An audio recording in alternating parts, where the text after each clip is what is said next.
Halo teman-teman, perkenalkan, saya Sally Rizky Prasilia dengan NIM H1A1-19001, Prodi Ilmu Pemerintahan, Fakultas Hukum Universitas Jambi. Di kesempatan kali ini, saya akan menampilkan sebuah tugas video ujian akhir semester saya yang berjudul Etika Pemerintahan dengan dosen pengampu, yaitu Bapak Muhammad Yusuf Esos, MSI. Sebelum kita membahas lebih jauh apa itu etika pemerintahan, baiknya di sini saya akan menjelaskan terlebih dahulu apa itu etika. Etika adalah sesuatu di mana dan bagaimana cabang utama filsafat yang mempelajari nilai atau kualitas yang menjadi studi mengenai standar dan penilaian moral. Etika mencakup analisis dan penerapan konsep seperti benar salah, baik buruk, dan tanggung jawab. Etika dalam bidang pemerintahan. Etika ini dimaksudkan dalam penyelenggaraan pemerintahan merupakan suatu hal yang harus dipahami dan dipedomani oleh pemimpin pemerintahan. Singkatnya, pemahaman terhadap etika, khususnya bagi pemimpin pemerintahan, merupakan suatu hal penting dan mendasar agar penyelenggaraan pemerintahan itu dapat berjalan tertib, bersih, dan dapat dipertanggungjawabkan serta diterima oleh masyarakat. Selanjutnya, etika kehidupan berbangsa. Etika ini dimaksudkan untuk menumbuhkan dan mengembangkan kembali kehidupan berbangsa yang berbudaya tinggi dengan menghargai dan mengembangkan budaya nasional yang bersumber dari budaya daerah agar mampu melakukan adaptasi, interaksi dengan bangsa lain, dan tindakan proaktif sejalan dengan tuntutan globalisasi. Untuk itu, diperlukan penghayatan dan pengamalan agama yang benar, kemampuan adaptasi, ketahanan, dan kreativitas budaya dari masyarakat. Selanjutnya, etika politik dan pemerintahan. Etika ini dimaksudkan untuk mewujudkan pemerintahan yang bersih, efisien, dan efektif, serta menumbuhkan suasana politik yang demokratis yang bercirikan keterbukaan, rasa tanggung jawab, tanggap akan aspirasi rakyat, menghargai perbedaan, jujur dalam bersaing, kesediaan untuk menerima pendapat yang lebih benar, serta menjunjung tinggi hak asasi manusia dan keseimbangan hak dan kewajiban dalam kehidupan berbangsa. Etika pemerintahan mengamanatkan agar penyelenggaraan negara memiliki rasa kepedulian tinggi dalam memberikan pelayanan kepada publik, siap mundur apabila merasa dirinya telah melanggar kaidah dan sistem nilai ataupun dianggap tidak mampu memenuhi amanat masyarakat, bangsa, dan negara. Etika pemerintahan dalam perspektif teori.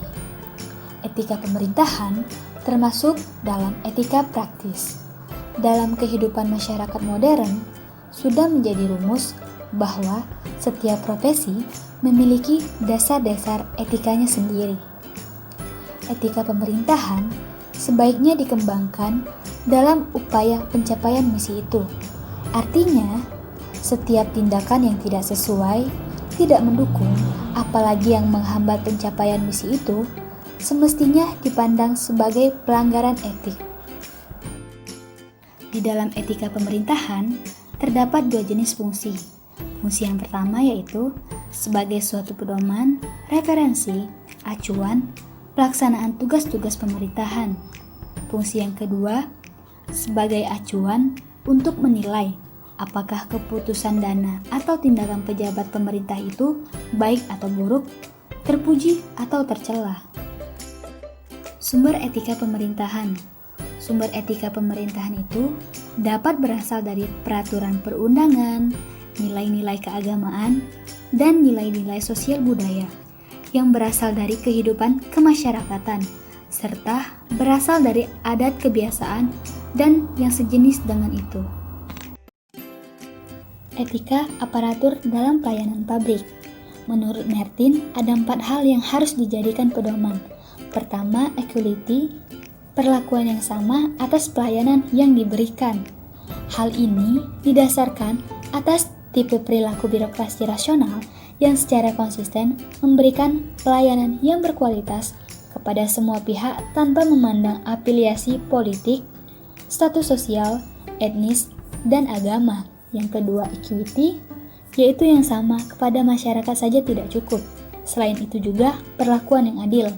Yang ketiga, loyalty, adalah kesetiaan yang diberikan kepada konstitusi, hukum, pimpinan bawahan, dan rekan kerja. Dan yang terakhir, keempat, yaitu responsibility. Setiap aparat pemerintah harus siap menerima tanggung jawab atas apapun yang ia kerjakan dan harus menghindarkan diri dari si dorman, saya sekedar melaksanakan perintah dari atasan. Dalam pemberian pelayanan publik, khususnya di Indonesia, yang semuanya itu nampak dari sifat-sifat tidak transparan, tidak responsif, tidak akuntabel, tidak adil, sehingga tidak dapat memberikan kualitas pelayanan yang unggul kepada masyarakat. Salah satu contoh dari tindakan tersebut adalah aparat belum memberikan informasi yang jelas dan benar kepada pengguna jasa. Terkadang terkesan berbelit-belit, dan akhirnya para aparatur berkesempatan untuk mendapatkan uang lebih dari tawarannya yang menguntungkan.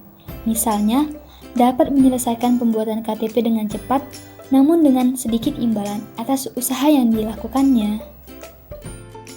Peran aparatur dalam membongkar korupsi penyelenggaraan pelayanan publik.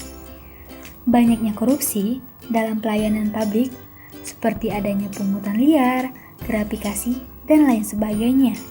Oleh karena itu, diperlukan penegakan aturan hukum, serta pembentukan karakter aparatur yang memiliki integritas tinggi, ditunjukkan dengan sikap berani menolak korupsi, terlebih lagi berani melaporkan korupsi yang dijumpainya.